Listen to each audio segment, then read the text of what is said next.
This is Skowroński from Berlin Practical Philosophy International Forum. It's my pleasure to welcome Sami Pihlström. Sami is professor of philosophy at University of Helsinki, Finland. Sami, how are you?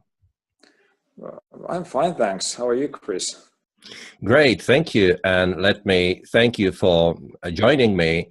And we are going to talk about our projects because, well, it's my pleasure to say that you are my partner in the organization of international conference in Berlin this July this year. So I would like to talk about your project, your presentation and your idea. So could you tell me something about your text and your speech and your contribution to possibly our volume? Well, thanks. First of all, let me thank you, Chris, for asking me to collaborate in organizing this conference in Berlin in July. It's really a great pleasure to be involved. Although, of course, it's really your work and it's really very much your conference. I haven't done anything really. My contribution has been really minimal, and I'm just pleased to be involved in some way and obviously I will be very happy to participate and give my own talk and see old friends and colleagues and of course new ones.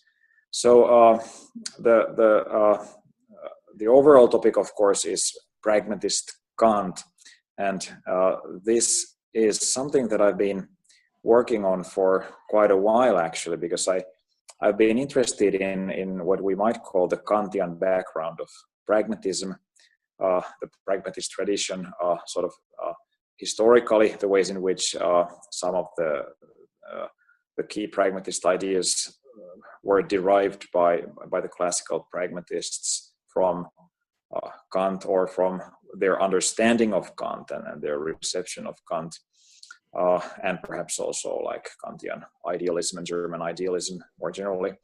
But I'm also interested in this Kantian background of pragmatism in a slightly more systematic way, because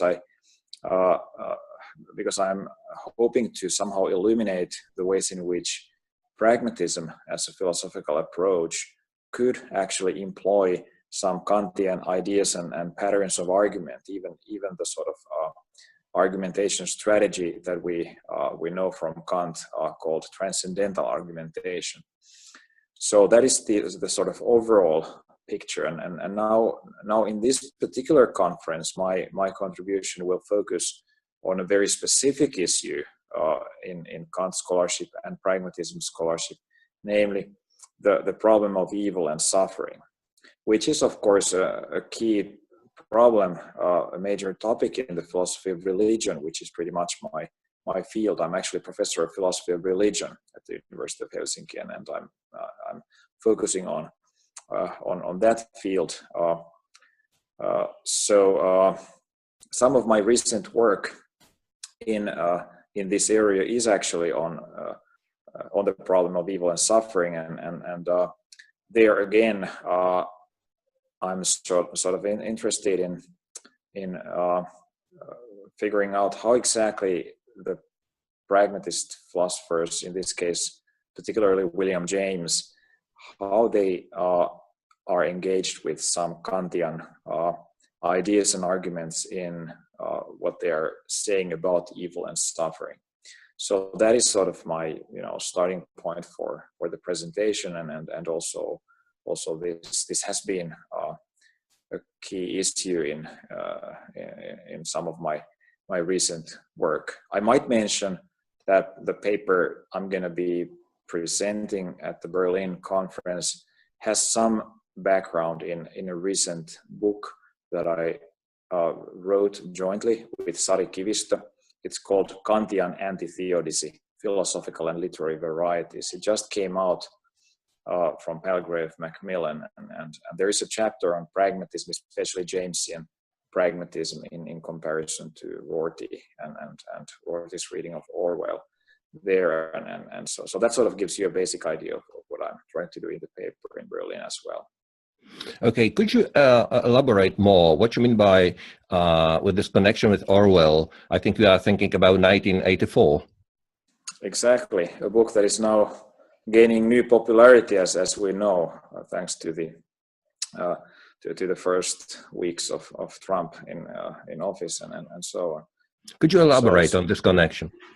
Well, I should perhaps say that the connection to the post-truth or post-factual era and Trump and all that doesn't really play any explicit role in this particular paper of mine. I'm certainly philosophically deeply interested in that topic as well, and it's amazing that now we're living in a world in which something like 1984 or at least some dimensions of it sort of may seem to become true. But the reason why I'm mentioning that book here in this context and in that paper is that Rorty, the famous pragmatist Richard Rorty, wrote a rather interesting essay on Orwell and especially on 1984. It's included in Rorty's volume Contingency, Irony and Solidarity, which came out in 1989, I think, and it's rather interesting in my view to look at the way in which Rorty takes some ideas from William James, especially regarding truth and realism, or actually the criticism of a certain kind of realism, and how there is a sense in which Rorty, and according to Rorty's reading, Orwell deals with this problem of evil and suffering in a kind of a pragmatist way, but then I also try to identify some problems there by going back to Kant and Kant's discussion of this problem in his criticism of theodicies. So this is a complex story, and there are many twists and turns there. But and I should also say that my paper is not really a reading of Orwell. I'm just referring to Rorty's reading of Orwell relatively briefly in order to point out certain connections between Rorty and James, and then also in order to go back to some issues in Kant himself. Mm-hmm. Could you explain, because in the abstract you sent me a couple of days ago, I read the such a statement, the reality of evil and suffering. Could you explain to our audiences that maybe are not very philosophical or experts on philosophy, what does it mean, the reality of evil, reality of suffering, and perhaps from pragmatist perspective, what this would be? Evil is something that, or suffering, everybody has some idea of. But what is it? Is it perception? Is it suffering and something psychological? What is the reality of evil? How would you explain to our viewers what's this? Well, yeah, I mean that in a relatively ordinary sense of the word reality, and it's also intended in contrast to such views that somehow try to diminish or in a way downgrade the reality of evil and suffering, views that would somehow suggest that evil or suffering is somehow not fully real or not as real as some good things or something like that. And here we come to the tradition of theodicies and theodicist thinking. What is a theodicy? Theodicy means an attempt to somehow justify God's allowing there to be evil and suffering in the world. I mean, if there is a God.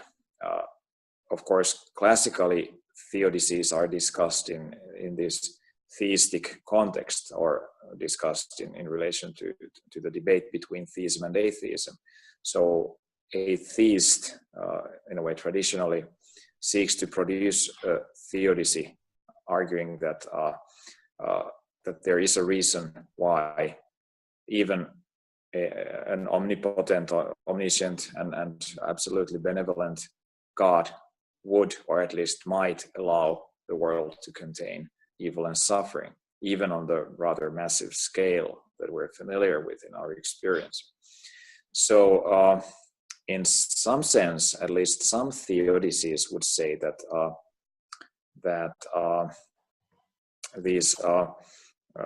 these phenomena of evil and suffering are somehow less important than the overall goodness and overall harmony of the cosmic scheme which God created, and like God's divine plan of ultimate redemption and salvation.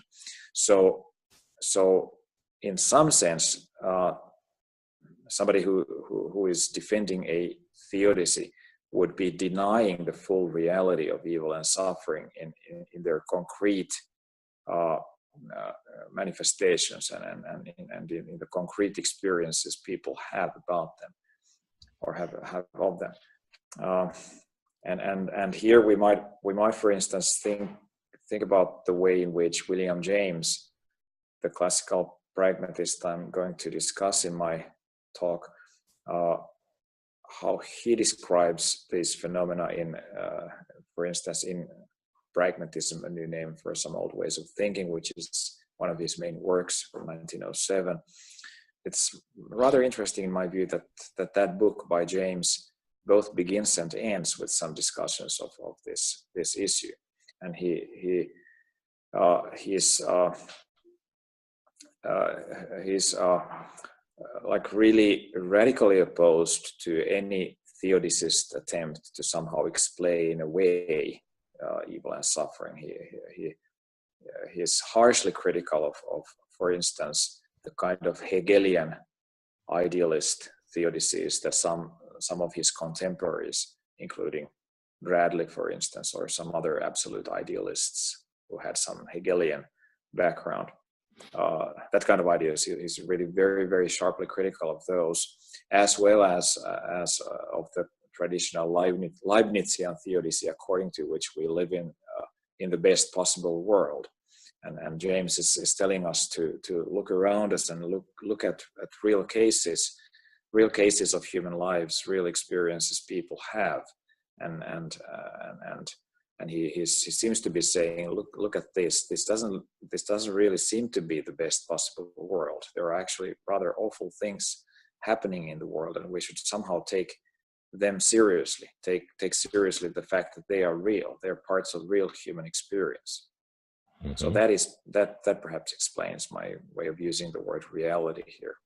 Okay. Your title is Jamesian Pragmatism, Rortian Ironism, and Kantian Anti-Theodicy.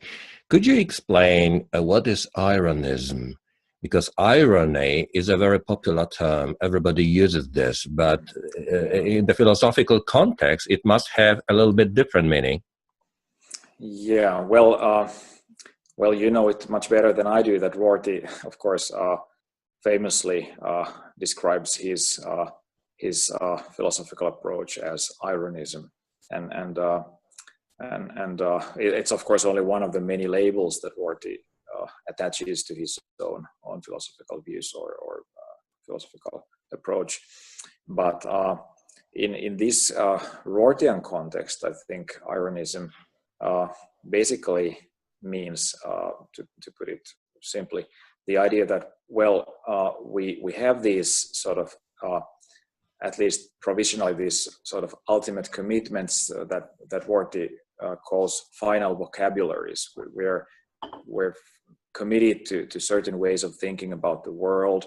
For instance, for us living in Western liberal democracies, we would be committed to some basic human rights, for instance, and we would regard these as inviolable and somehow like really among the very basic commitments that there are, and they would figure in what Rorty calls our final vocabularies. Final in the sense that there is nothing really behind them, nothing more fundamental or nothing more basic. And then the ironist takes this sort of meta level attitude to the final vocabularies he's committed to, observing that they are actually contingent. They do not hang on anything sort of absolute or foundational in the sense that they would not be subject to historical change and reinterpretation and all that. So the Rortian liberal ironist would be aware of the fact that that in some sense even the most fundamental commitments we hold about the world, about other human beings, about politics, religion, or whatever, all of those commitments are results of historical contingencies. They could be entirely different. So that, of course, somehow sort of makes us appreciate others, in the sense that we realize that others coming from slightly different historical and historically contingent circumstances and traditions and backgrounds might have quite different final vocabularies. But then again, on the other hand, we have to start from where we are, as Rorty often puts it. He also calls this ethnocentrism, so that we just have to start from within the commitments that we contingently do have, and we should maintain this ironist attitude. Then, of course, a kind of a follow-up question would be whether one can be an ironist about one's ironism itself, whether ironism itself is also among the final vocabularies that we sort of work within, and whether we should then also be ironists about that fundamental commitment to ironism, or how fundamental it is then. I mean, we could, of course, this would be a kind of a typical reflexive, self-reflective argument here in this context. But I'm not actually dealing with this topic so much in my paper. I'm just basically mentioning Rortian ironism in connection with his reading of Orwell, because it has this connection with what James is doing earlier and what actually Kant was doing still earlier. Okay, I can say in your abstract that you will be dealing also with a very important topic, which is ethics is prior to metaphysics. Could you say something about this? All right. Yes, that's a topic that is in a way related to my Kantian reading of pragmatism in general, and the idea there is that we cannot start from like first settling the metaphysical problems and only then focusing on, for instance, ethical or political ones. I think it's a crucial idea in the pragmatist tradition, and I would say especially in William James, maybe also in Dewey in some ways, but especially James, that we can't start from metaphysics in that sense. It doesn't mean that metaphysics would be impossible, or that we would have to take some sort of a Rortian anti-metaphysical attitude to metaphysics as a philosophical enterprise. It's not a denial of metaphysics to say that, you know, you have to, whenever you pursue metaphysical questions, you have to do so within, or there's no other way of doing it. You will inevitably do it within some context which already has or makes some value commitments, including ethical value commitments. So there is no non-ethical neutral ground where you could simply stand and look at the world and try to find out what the fundamental ontological categories of reality are. But this doesn't mean that you wouldn't, or it doesn't mean that you could ever avoid making metaphysical commitments. I mean, I'm making a metaphysical or ontological commitment when I'm saying that evil and suffering ought to be taken fully seriously in the ontological sense. They are real phenomena of the real world and real phenomena of real human experience. Okay, so we have the basic idea of your paper and your thoughts about the topic. My final question would be, how would you say, what is the most practical dimension, of these ideas? I mean, for the people who are perhaps outside of academia and they are interested in philosophy, but they are not philosophers, and they are interested more in a practical dimension of philosophizing, what would you say to them about your ideas? What is the most practical dimension of all this? Yeah, this is a very good question, because although I presumably identify myself as a pragmatist. I often feel like a theoretician of pragmatism, and my pragmatism is not very practical. I'm dealing with issues that are far removed from concrete experience, but then I'm sort of saying at the theoretical meta level that, look, you have to take this concrete experience very seriously. But I think in this case, when we're dealing with this problem of evil and suffering and this theodicy, anti-theodicy debate, I think it actually does have some quite important practical consequences to the ways in which we understand our lives in modern societies. There are all kinds of tendencies, not only in theology and philosophy of religion, but elsewhere. I mean, there are secular tendencies to somehow, if not explain away evil and suffering, at least to somehow subordinate them to an overall harmonious picture or narrative that would somehow render them meaningful. And this could be a political way of justifying them. Suffering could be justified because of some ultimate political idea or ideal, or it could be economical. We could think of both Marxist and like right-wing libertarian free market kind of ways of thinking about economy. Here, both would have their own grand narratives of why individual sufferings, while not being unreal, why they would still, in a way, fall into their place in this overall good picture of how things develop in the world.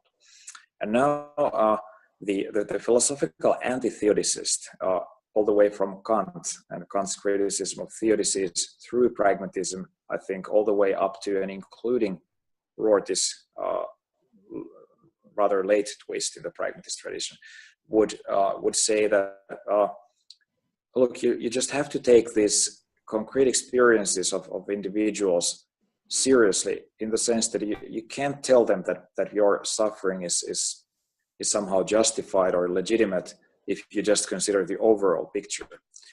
If you do that, if that's what you're going to tell them, then you're acting like Job's friends in the biblical story, in the book of Job, where Job suffers horribly, and then the friends come to in a way console him, but what they offer are actually a set of theodicies trying to somehow legitimize God's allowing him to suffer. This is actually something we deal with at some length in the book Kantian Anti-Theodicy I wrote with Sari Kivistö. We try to analyze the way in which Kant reads the book of Job and emphasizes the sincerity of Job's not accepting the friends' consoling theodicies and harmonious narratives.